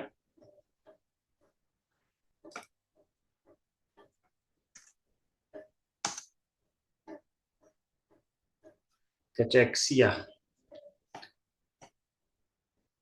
ये एक तरह का कॉम्प्लेक्स मेटाबॉलिक सिंड्रोम है जिसमें severe weight loss, muscle wasting और फैट लॉस होता है। यह सिर्फ कम खाने की वजह से नहीं होता है। तो इसमें पेशेंट को जो है कैचेक्सिया कैचेक्सिया इसमें इनवॉलेंट्री वेट लॉस होगा, स्केलेटल मसल लॉस होंगे, एडिपोज टिश्यूज का भी लॉस होगा, weakness, fatigue, poor response to nutrition वगैरह। तो ये चीज है। कारण क्या होता है इसमें, क्रोनिक इन्फ्लामेशन वगैरह है, साइटोकाइंस बढ़ जाते हैं, ऑटो इम्यूनिटी के कारण भी ये हो सकता है। जनरल एग्जाम, फीवर रहता है क्या, कैचेक्सिया है क्या, फिर एब्डोमिनल मास, पेट में कहीं कोई ऐसा मांस का वो टुकड़ा, तो जैसा हार्डनेस लग रही, तो वहां से अंदाजा लगता है मांस, मतलब वहां हो सकता है कैंसर तो नहीं है। ठीक। रेक्टल एग्जामिनेशन, तो रेक्टल एग्जामिनेशन ये गैस्ट्रो के डॉक्टर करेंगे, हमारे न्यूरोथेरेपी में एग्जामिनेशन नहीं होता है। ठीक है। इसके लिए आपको पेशेंट देखेंगे, कई बार तो कॉलोनोस्कोपी करनी पड़ती है, नीचे से कैमरा डाल के देखना पड़ता है, कोई फिशर फिशर मतलब कोई घाव तो नहीं है, ब्लड तो नहीं दिख रहा है, कोई मांस के टुकड़े गुच्छे जिसमें हेमोरॉइड्स होते हैं वो तो नहीं है, फीकल इंफेक्शन है, एनल रेस्टिंग टोन कैसी, एनल रिलैक्स हो रहा है कि नहीं, तो उंगली डाल के चेक करते हैं कि आपका जो एनस है वो प्रॉपर सॉफ्टली तौर पर फ्री है कि नहीं, नहीं तो क्या होता है वो कॉन्ट्रैक्ट हो जाता है, तो एक्सटर्नल स्फिंक्टर जो है वो उसकी टोन डिस्टर्ब हो जाती है, तो उसकी रेस्टिंग टोन कैसी है। फिर पेरिनियल डिसेंट कैसा है, तो पेरिनियल एरिया को चेक करते हैं, एंड रेक्टल सेंसेशन देखा जाता है कि आपका रेक्टम का सेंसेशन कैसा है। अगर सेंसेशन ही नहीं आ रहा है तो आपको पता ही नहीं चलेगा कि कब आपको जाना है कब नहीं जाना है। तो ये चीज है। रेड फ्लैग यानी कि इमरजेंसी कब है, तो जब सीरियस डिजीज की पॉसिबिलिटी तब होती है जब डिस्टेंडेड टिम्पैनिटिक एब्डोमिनल, यानी पेट जो है एकदम तना हुआ रहे और एकदम खिंचा हुआ है पेट। ठीक। हो सकता है स्टूल वहां पर ऑब्स्ट्रक्ट हो गया हो, रुक गया हो, जिससे पेट फूल जाता है। वॉमिटिंग बहुत ज्यादा हो रही है और रुक नहीं रही है, तो ये रेड फ्लैग है। ब्लड इन स्टूल, स्टूल में ब्लड आ रहा है, कंट्रोल नहीं हो रहा है, और सीवियर वेट लॉस हो गया है, 1 महीने के अंदर 12 किलो 10 किलो वजन उतर गया। और बड़ों में न्यू ऑनसेट सीवियर कॉन्स्टिपेशन, तो अचानक से बहुत अधिक कॉन्स्टिपेशन हो जाना, तो ये रेड फ्लैग है, ऐसे पेशेंट को इमरजेंसी में आपको भेजना है। टेस्टिंग, तो क्लियर कॉज हो तो डायरेक्ट ट्रीटमेंट, कारण अगर आपको पता चल गया तो उसके हिसाब से फिर ट्रीटमेंट करना पड़ेगा। ऑब्स्ट्रक्शन अगर सस्पिशियस है तो उसमें एक्सरे वगैरह करते हैं, सीटी स्कैन भी करते हैं। तो आंतों में अगर कहीं स्टूल फंस गया है, रुक गया, आगे बढ़ ही नहीं रहा है, तो दैट इज कॉल्ड ऑब्स्ट्रक्शन। तो उस कंडीशन में लेग्जिटिव देने से अगर निकलता है तो उसको निकालने की कोशिश करते हैं, नहीं तो फिर अगर सीवियर ऑब्स्ट्रक्शन है तो फिर ऑपरेशन करके निकाला जाता है। कभी कभी वहां इन्फेक्शन हो जाता है और आंतें सड़ने लगती हैं, ये भी है। फिर कोलोनोस्कोपी या सिग्मोइडोस्कोपी। तो कोलोनोस्कोपी जो है, नीचे से एनएस के थ्रू डालते हैं, कैमरा जाएगा और वो जो है आपका रेक्टम का एरिया उसको स्कैन करेगा, वहां देखेंगे कि वहां किसी तरह की कोई प्रॉब्लम तो नहीं है। सिग्मोइडोस्कोपी, रेक्टम के ऊपर वाला जो हिस्सा है उसको सिग्मोइड कॉलन बोला जाता है, तो उसकी जब जांच करेंगे that is called sigmoidoscopy via camera. ठीक है।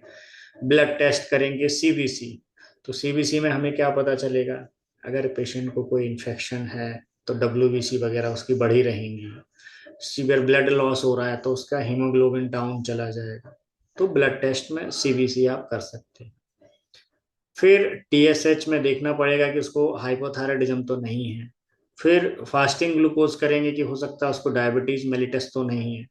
इलेक्ट्रोलाइट का टेस्ट करेंगे कि उसकी बॉडी में कोई इलेक्ट्रोलाइट इम्बैलेंस तो नहीं है। और कैल्शियम का भी जांच करना है। जैसे कई बार कैल्शियम की दवाई लेने के बाद जो है कॉन्स्टिपेशन पेशेंट को हो जाती है। फिर कॉलोनिक ट्रांजिट स्टडी है, फिर एनोरेक्टल मैनोमेट्री है एंड बलून एक्सपल्सन टेस्ट है। इन तीनों के बारे में हम बाद में जो है स्टडी करेंगे थोड़ा डिटेल में। ठीक है। अब ट्रीटमेंट के तौर पर हम आ जाते हैं। सो बेसिक मैनेजमेंट जो है उसके तौर पर देख लेते हैं, बाकी फिर हम अपना न्यूरोथेरेपी का भी हम इसमें देखेंगे। सो कॉजेटिव ड्रग स्टॉप करना, यानी कि किसी दवाई से अगर कॉन्स्टिपेशन हो रही तो वो अगर रोक सकते हैं तो डॉक्टर की सलाह से आप रोक दीजिए। अगर उससे कोई नुकसान नहीं तो आप खुद भी रोक सकते हैं। फिर दवा, आपके जो डाइट है उसमें डाइटरी फाइबर बढ़ाना है।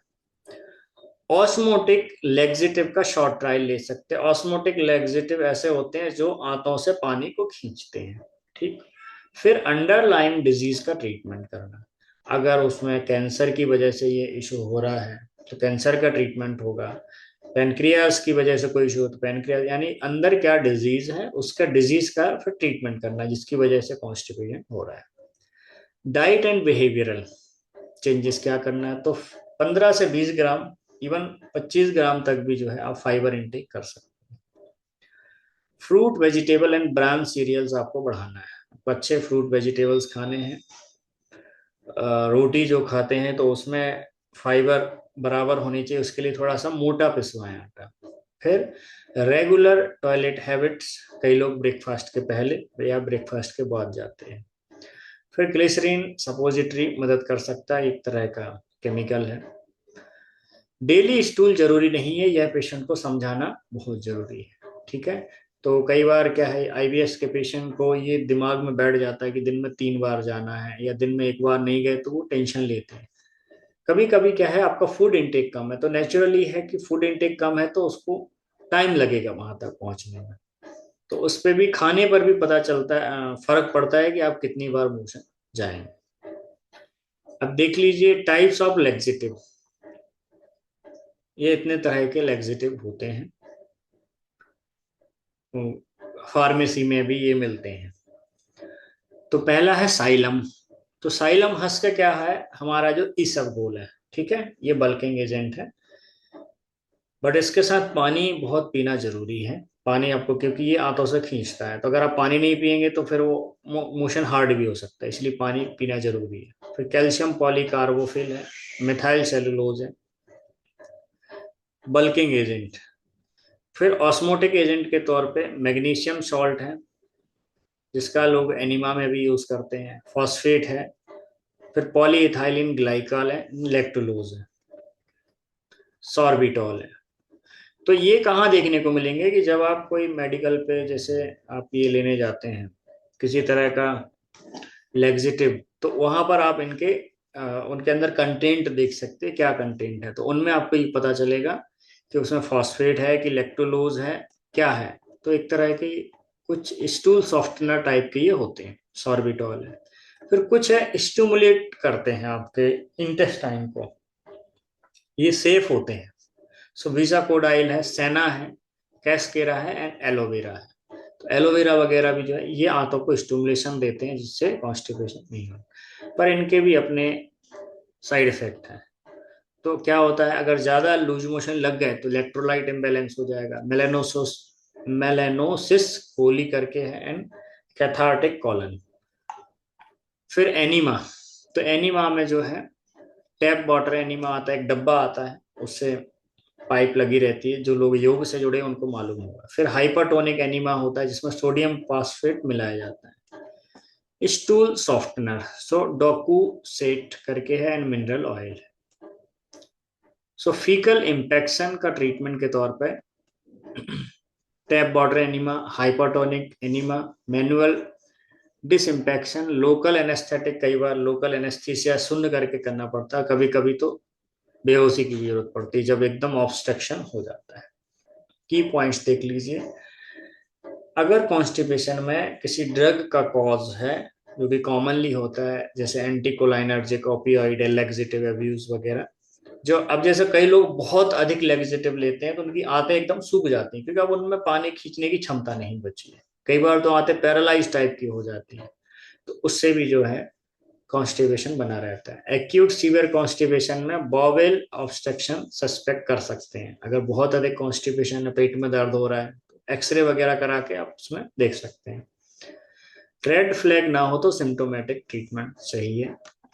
पेल्विक फ्लोर डिस्फंक्शन एक्सक्लूड करना जरूरी है, अगर पेल्विक फ्लोर डिस्फंक्शन है तो फिर उसके लिए आपको कुछ एक्सरसाइज करना है, जैसे ये मूलाधार चक्र को खींचना छोड़ना, खींचना छोड़ना, ये पेल्विक फ्लोर के लिए अच्छा रहता है। और भी बटरफ्लाई वगैरह है, ये एक्सरसाइज होती है। तो एक बार ये बर्ड देख लेते हैं, फिर हम ट्रीटमेंट की चर्चा करेंगे न्यूरोथेरेपी में, ठीक। तो रेक्टल प्रोपल्सिव फोर्स क्या है, ये हमने बर्ड अभी ऊपर सुना था ना, तो यह रेक्टम की वह ताकत होती है जिससे स्टूल बाहर की ओर पुश होता है। अगर रेक्टल प्रोपल्सिव फोर्स कमजोर हो तो स्टूल ठीक से बाहर नहीं निकल पाता है और कॉन्स्टिपेशन होता है। दूसरा, puborectalis and external anal sphincter relax, तो नॉर्मल डेफिकेशन के समय प्यूबो रेक्टलिस मसल रिलैक्स होती है एंड एक्सटर्नल एनल स्फिंक्टर भी रिलैक्स होगा, ठीक, तभी स्टूल आसानी से बाहर निकलता है।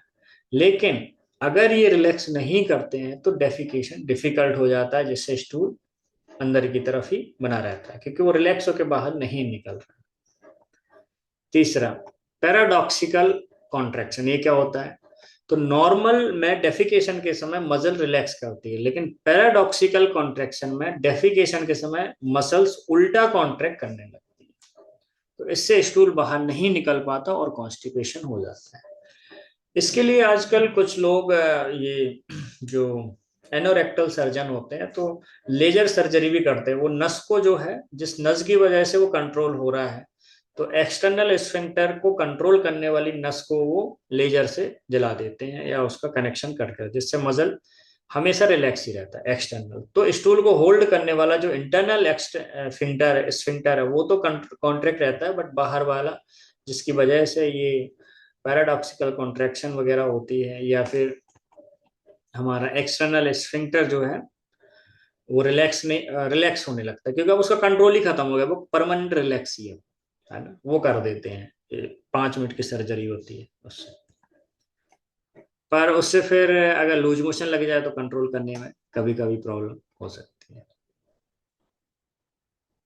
ठीक। पैराडॉक्सिकल का फिर जो है पेरिनियल मैन्यूवर्स, जो मैंने बताया था कि कुछ लोग स्टूल निकालने के लिए पेरिनियम पर दबाव देते हैं, जो पेरिनियम एरिया जहां हम कुंडली देते हैं, एनस के ठीक नीचे, टेस्टिस के ठीक ऊपर, या फिर वजाइना के ऊपर और एनस के बीच में, दोनों के बीच का जो एरिया पेरिनियम एरिया पर, वहां प्रेस करते हैं उंगली से, अंगूठे से, स्टूल निकालने के लिए।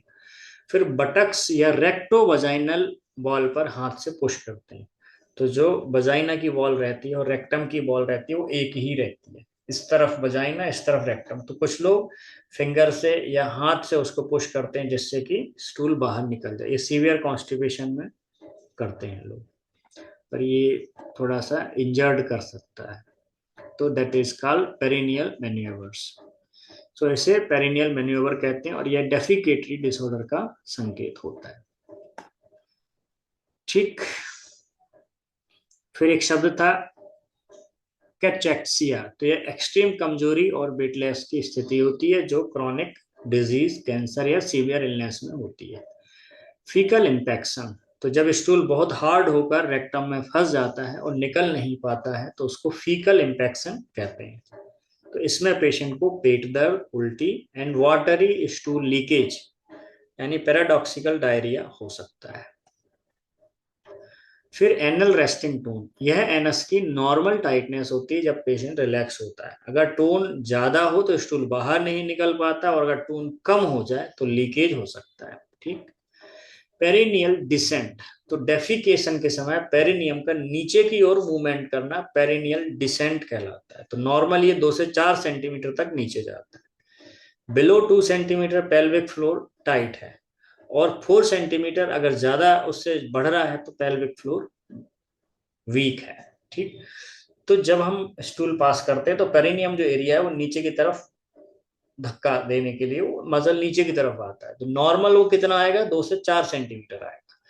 तो अगर वो सिर्फ 2 सेंटीमीटर ही आ रहा है तो पेल्विक फ्लोर टाइट है इसका मतलब, और 4 सेंटीमीटर अगर बहुत ज्यादा है तो बड़े लोगों में ये ज्यादा बढ़ जाता है तो पेल्विक फ्लोर वीक हो जाता है और अक्सर ये एज के साथ भी आता है। फिर रेक्टल सेंसेशन, तो रेक्टम में स्टूल आने पर प्रेशर और फुलनेस का जो एहसास होता है उसे रेक्टल सेंसेशन कहते हैं। कम सेंसेशन में पेशेंट को स्टूल का अर्ज देर से महसूस होता है जिसकी वजह से आते तो वाटर सोखती रहती है और पेशेंट को कॉन्स्टिपेशन हो जाता है। फिर कॉलोनिक ट्रांजिट स्टडी, मैंने ऊपर बताया, हम इसको थोड़ा सा देखेंगे बाद में। तो यह टेस्ट यह देखने के लिए किया जाता है कि स्टूल कॉलन में कितनी तेज या धीमी गति से आगे बढ़ता है। इससे पता चलता है कि नॉर्मल ट्रांजिट है या स्लो ट्रांजिट कॉन्स्टिपेशन। अगर स्लो ट्रांजिट है, धीरे धीरे बढ़ रहा है स्टूल, तो कॉन्स्टिपेशन हो सकता है। फिर एनोरेक्टल मैनोमेट्री, तो यह टेस्ट एनस और रेक्टम की मसल्स का प्रेशर, स्ट्रेंथ और कोऑर्डिनेशन चेक करता है। तो इससे पता चलता है एनल का रेस्टिंग टोन कैसा है, स्फिंक्टर रिलैक्स हो रहा है कि नहीं हो रहा, रेक्टल प्रोपल्सिव फोर्स कैसी है एंड पैराडॉक्सिकल कॉन्ट्रैक्शन कैसा है। फिर बलून एक्सपल्सन टेस्ट, इस टेस्ट में रेक्टम में एक छोटा बलून डालकर पेशेंट से उसे बाहर निकालने के लिए कहा जाता है। अगर पेशेंट बलून नहीं निकाल पाता है तो इसका मतलब है उसको डेफिकेटरी डिसऑर्डर का संकेत होता है।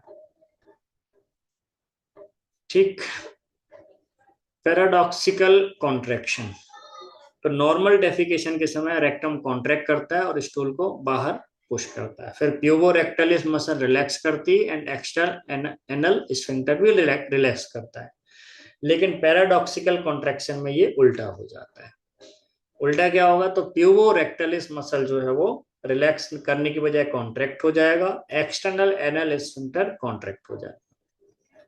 तो इससे एनस बंद हो जाएगा और स्टूल बाहर नहीं निकल पाएगा। इसको मेडिकल भाषा में डिसएनर्जिक डेफिकेशन या पेल्विक फ्लोर डिसएनर्जिया बोला जाता है या एनिस्मस बोला जाता है। तो समस्या कैसे होती है, तो नॉर्मल कोऑर्डिनेशन होती है कि रेक्टल प्रोफाइल से फोर्स ज्यादा होगी और एनल स्फिंक्टर रिलैक्सेशन रेजिस्टेंस कम होगा। लेकिन पैराडॉक्सिकल कॉन्ट्रैक्शन में रेक्टल प्रेशर बनता है लेकिन एनल कैनाल रेजिस्टेंस और बढ़ जाता है। रिजल्ट क्या होता है कि स्टूल फंस के रह जाता है। तो यह एक फंक्शनल न्यूरोमस्कुलर डिसऑर्डर है, कोई स्ट्रक्चरल डिजीज नहीं है।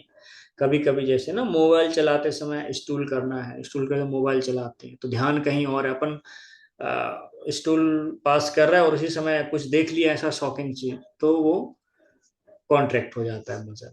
तो इसीलिए बोलते हैं ना कि बाथरूम में मोबाइल नहीं ले जाना चाहिए। सिम्टम्स,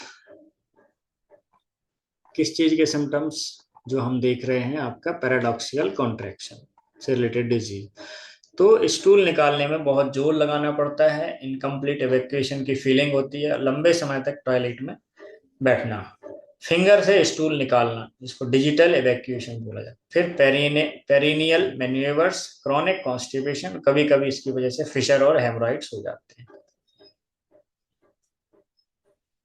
ठीक, तो इसमें डायग्नोसिस के लिए वही डिजिटल रेक्टल एग्जामिनेशन करेंगे। तो जो मैंने बताया ना, डॉक्टर फिंगर से फील करता है, फिंगर्स डालेंगे, वो चेक करेंगे, और स्क्वीज करने पर प्यूबो रेक्टलिस लिफ्ट हो जाएगा। डेफिकेशन अटेम्प्ट पर पैराडॉक्सिकल टाइटनिंग वो देखा जाएगा। फिर एनोरेक्टल मैनोमेट्री, इसमें मैनोमेट्री से पता चलेगा कि डेफिकेशन अटेम्प्ट पर जब आप बाहर पुश करते हैं तो उस समय एनल प्रेशर हाई है, जबकि नॉर्मल में एनल प्रेशर लो होना चाहिए। बलून एक्सपल्सन टेस्ट करेंगे, बलून 1 से 2 मिनट में अगर नहीं निकलता है तो that is called dyssynergic defecation confirm. Defecography के कुछ केसेस में प्यूबो रेक्टलिस कॉन्ट्रैक्शन डेफिकेशन के समय वो पता चलेगा कि उनके मसल कॉन्ट्रैक्शन कैसा है। सो ट्रीटमेंट, अब हम आ जाते हैं ट्रीटमेंट।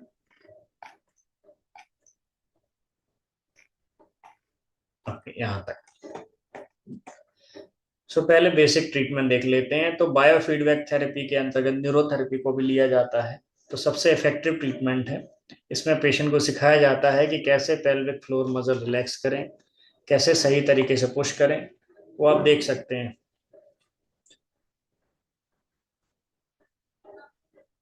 सो इसके लिए कुछ ब्रेन को रिलैक्स करने वाली चीजें हैं, वो आप यूट्यूब पे देख सकते हैं। फिर पेल्विक फ्लोर को मजबूत करने के लिए रिलैक्सेशन एक्सरसाइज होती है, ब्रीदिंग टेक्निक होती है, करेक्ट डेफिकेशन पोस्चर, जैसे कि आप उकड़ू बैठ के अगर करेंगे तो करेक्ट डेफिकेशन पोस्चर होता है। मसल कोऑर्डिनेशन ट्रेनिंग दी जाती है। तो अश्विनी क्रिया अगर करें तो उससे मसल मजबूत होते हैं। फिर बिहेवियरल ट्रेनिंग दी जाती है कि प्रॉपर टॉयलेट पोस्चर, जैसे स्क्वाटिंग पोज या फुट स्टूल यूज करना, फिक्स्ड टॉयलेट टाइम, एक फिक्स टाइम बनाए टॉयलेट का, बिहेवियरल। फिर प्रेशर देना छोड़ें, उसको बंद कर दें। स्ट्रेनिंग देने से बहुत सारी समस्याएं आती हैं। और डिजिटल इवैक्यूएशन यानी उंगली से स्टूल को निकालना बंद करना। डाइटरी मैनेजमेंट में आप फाइबर 15 से 20 gram per day, adequate fluid, proper fluid लेना, एंड ऑस्मोटिक लैक्सेटिव जिसमें लैक्टोलोज वगैरह है वो ले सकते हैं फॉर स्टूल सॉफ्टनेस। फिर लैक्सेटिव अलोन प्रॉब्लम सॉल्व नहीं करते, लेकिन स्टूल को सॉफ्ट बनाते हैं, जिससे ट्रेनिंग आसान होती है। लैक्सेटिव कभी भी बीमारी को ठीक नहीं करेंगे, ये स्टूल को बस सॉफ्ट बनाने में हेल्प करते हैं। मेडिकेशन के तौर पे कोई स्पेसिफिक मेडिसिन पैराडॉक्सिकल कॉन्ट्रैक्शन को ठीक नहीं करती है, लैक्सेटिव सिर्फ स्टूल सॉफ्ट करते हैं।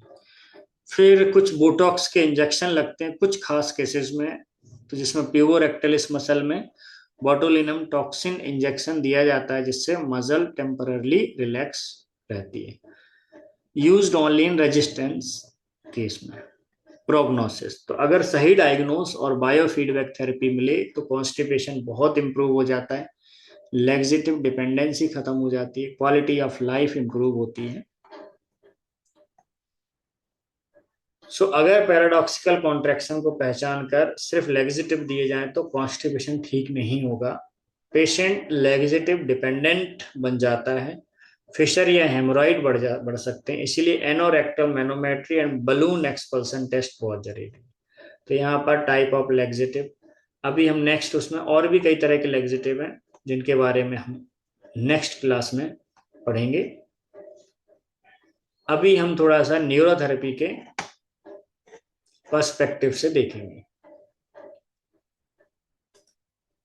सो न्यूरोथेरेपी में क्या क्या ट्रीटमेंट हम दे सकते हैं। तो एक तो सबसे जो बढ़िया ट्रीटमेंट है वो हम दे सकते हैं लेफ्ट साइड ट्रीटमेंट फॉर्मूला। और आप लोग भी बताइए क्या क्या आप लोग दे सकते हैं। काफी सारे ट्रीटमेंट हैं कॉन्स्टिपेशन के लिए, क्या क्या आप ट्रीटमेंट दे सकते हैं।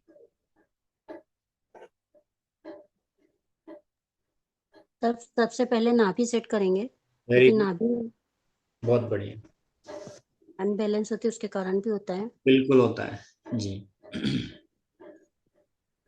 उसके बाद फिर न्यूट्रल, बिल्कुल। और फिर उसके हिसाब से पेशेंट के जैसा इम्प्रूव होता जाएगा उसके हिसाब से फिर हाँ, आगे देते रहेंगे। मेडिसिन या सॉरी, लेफ्ट साइड ट्रीटमेंट दे सकते हैं, लेफ्ट साइड, जैसे ऐसा दे, लेफ्ट साइड म्यूकस का दे जैसा सकते हैं, 1 पॉइंट म्यूकस के ट्रीटमेंट, 12 ट्रीटमेंट भी दे सकते हैं। दे सकते हैं। अगर म्यूकस कम बन रहा है तो 1 पॉइंट म्यूकस भी दिया जा सकता है। वन पॉइंट लीवर भी ऐड कर सकते हैं। अगर लीवर फैटी लीवर की वजह से है तो वो भी दे सकते हैं। और वन इन्फेक्शन इन्फ्लामेशन होती है तो उसका भी ट्रीटमेंट दे सकते हैं, कुंडली भी दे सकते हैं। बिल्कुल बिल्कुल दे सकते हैं। सर इसमें कुंडली कितनी देंगे? कुंडली डिपेंड करेगा। अगर जैसे इन्फेक्शन है तो हाफ कुंडली 20 सेकंड, 13 सेकंड और 6 सेकंड दी जा सकती है। अगर इन्फेक्शन की वजह से हो रहा है, पेट में बैड बैक्टीरिया ज्यादा है, हम्म। आप इन्फेक्शन ट्रीटमेंट दे सकते हैं जो कुंडली वाला है, साथ में 12 मेडुला दिया जा सकता है। ठीक ठीक। और राउंड नॉर्मल ट्रीटमेंट है जो आपके मोटिलिटी को इंक्रीज करेगा। राउंड नॉर्मल में माइल्ड एंड फुल भी दिया जा सकता है। सर बहुत दे सकते हैं ना, मतलब फिंगर पे भी दे सकते हैं राउंड नॉर्मल। हाँ हाँ, फिंगर पे भी दे और सकते हैं। दे पहला सकते हैं। स्टिमुलेशन तो हम फिंगर से ही शुरू करें तो बॉडी तैयार। बिल्कुल डॉक्टर। और क्या दे सकते हैं? FP1 से FP5 तक भी दे सकते हैं ना अपन? क्या मैडम? FP1 से FP5 तक हम्म। पैरों के, दोनों पैरों के फिंगर पे जो देते हैं। हाँ हाँ, दे सकते हैं आप। राइट ओवरी, फिर ओवरी, हाँ। लीवर, फिर गॉल, फिर स्प्लीन, हाँ फिर हाँ म्यूकस एंड लेफ्ट ओवरी। हाँ। इस हाँ जी। तरीके से आप दे सकते हैं। जी। राउंड एरो वाला भी दे सकते हैं सर। जी। और अगर आपका ऑटोनोमिक नर्वस सिस्टम को रिलैक्स करना है तो आप 15 मेडुला भी दे सकते हैं 6 लेफ्ट साइड के साथ में, तो उससे भी रिलैक्स हो जाएगा। और क्या दे सकते हैं? B12 फार्मूला भी दे सकते हैं। कौन सा? B12 formula. B12, हाँ, अगर उसको न्यूरोलॉजिकल इशू है, नर्वस सिस्टम वीकनेस है, तो उसकी वजह उसको दे सकते हैं, बिल्कुल दे सकते हैं। और एक पॉइंट है कॉन्स्टिपेशन के लिए, कौन सा है याद है?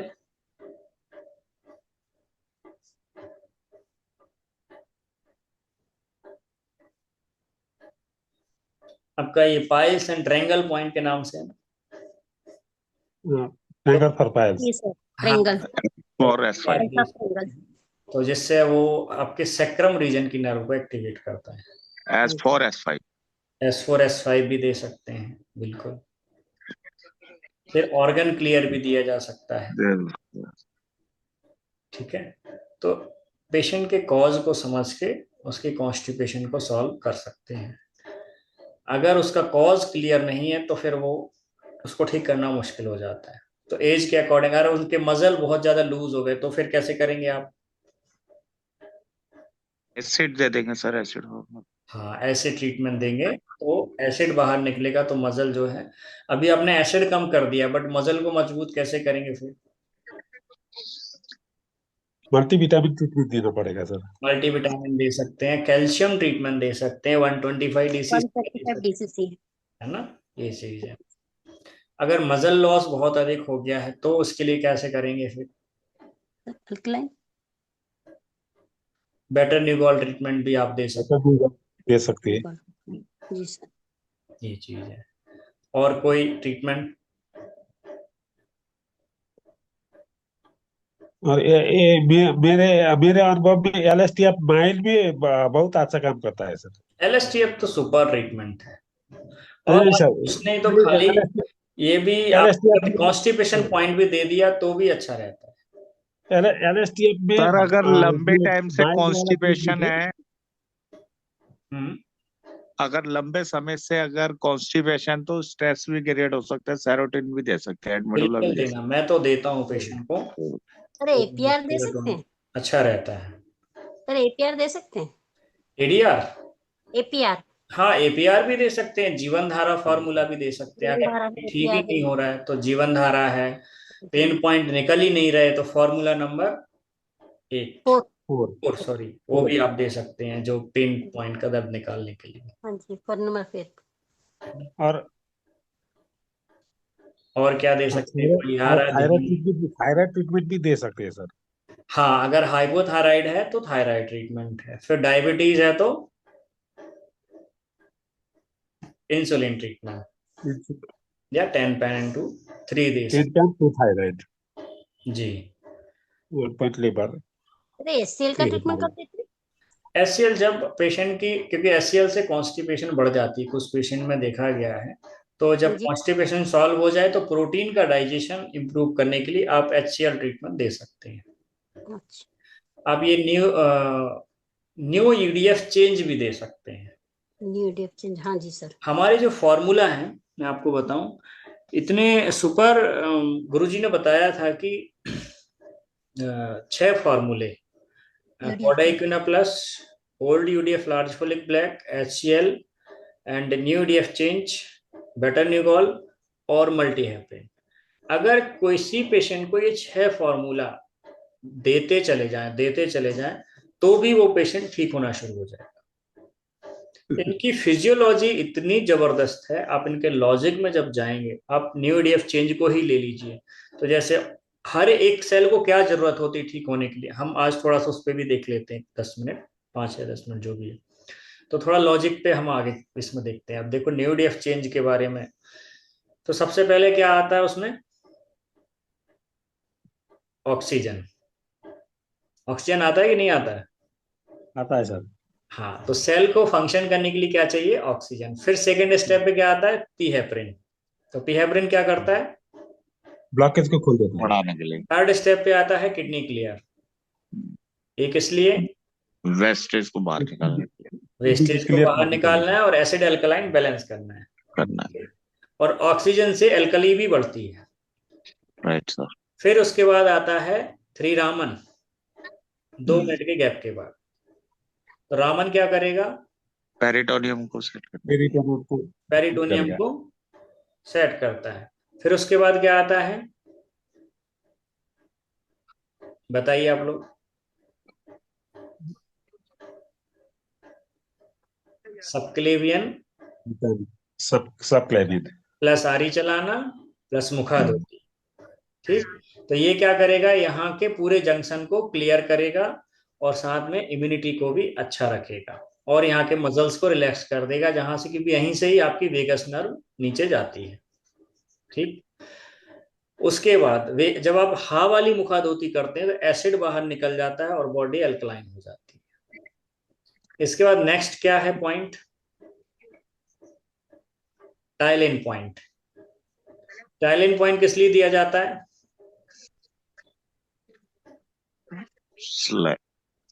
सलाइवा के लिए। सलाइवा बनाने के लिए। हाँ, तो YouTube पे मेरा लास्ट का कल या परसों का एक छोटा सा लेक्चर है सलाइवा के ऊपर, वो आप जरूर सुनिए।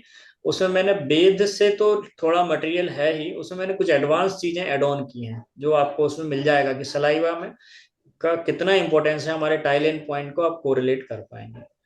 तो टाइलिन पॉइंट, फिर उसके बाद हम क्या देते हैं? 15 मेडुला। आपको ये फॉर्मूले याद होने चाहिए सभी को, सब लोग फॉर्मूले किया करें आप लोग, ताकि दिमाग में याद रहे, है ना।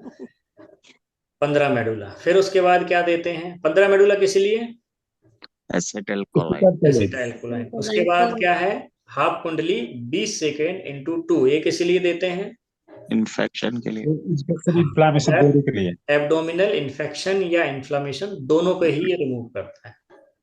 उसके बाद क्या आता है?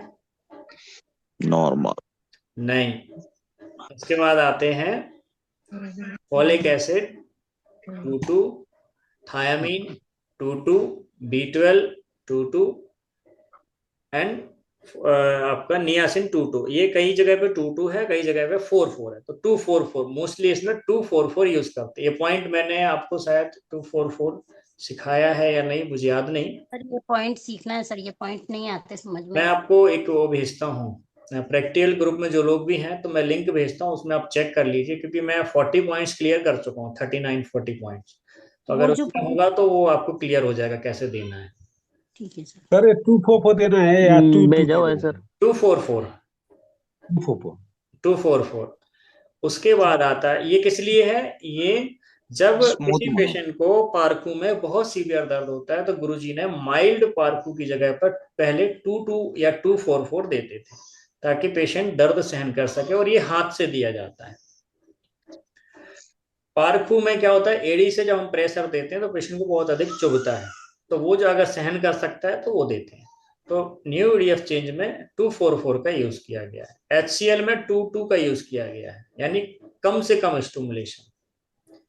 तो ये हो जाता है नर्व के लिए, अगर नर्वस सर सिस्टम फिर वीक है। बुक में तो 22 है सर।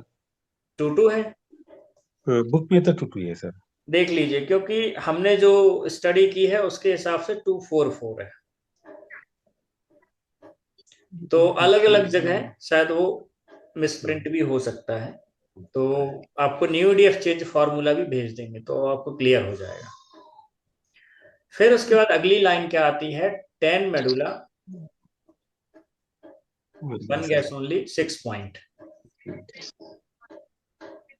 कहीं पर 1 गैस ओनली 6 पॉइंट के साथ 1 गैस आई 6 पॉइंट भी जोड़ दिया जाता है, कॉन्स्टिपेशन होता है। ओल्ड यूडीएफ फार्मूला में एड ऑन होता है।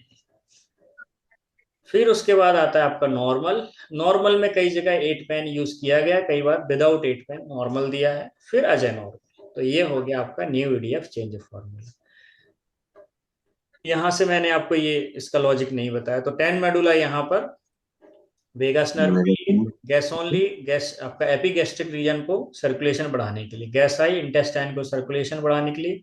नॉर्मल ट्रीटमेंट में आपका pancreas, gall bladder, spleen, liver and mucous membrane. फिर आपका अजय नॉर्मल फार्मूला में 8 pain 1 gall 2 liver 3 point and 1 gas I या 6 गैस आई आप उसमें यूज करते हैं अकॉर्डिंग। सर अगर जैसे इसमें ये 10 मेडुला 6 गैस ओनली या 6 गैस आई देते तो खाली अगर हम इसके भी कई ट्रीटमेंट देते तो प्रोटीन का डाइजेशन हो सकता इसीलिए तो उसमें 1 गैस ओनली जोड़ा है, क्योंकि 6 गैस ओनली जोड़ने से कॉन्स्टिपेशन बढ़ जाती है। कभी कभी पेट का एसिड HCl एसिड बढ़ने से जो है ना कब्ज बढ़ जाती है, तो इसीलिए वहां माइल्ड दिया गुरुजी ने 1 गैस ओनली 6 पॉइंट। ठीक है, ओके। चलिए। तो आज हमने कॉन्स्टिपेशन के साथ साथ इसका लॉजिक भी समझ लिया। जी सर। ओके, सो आज की क्लास यहीं पर हम समाप्त करते हैं। सभी का बहुत बहुत धन्यवाद। आत्म नमस्कार, मिलते हैं नेक्स्ट आपको भी क्लास में। धन्यवाद। थैंक यू सर, आपको भी आपका भी बहुत बहुत धन्यवाद। धन्यवाद।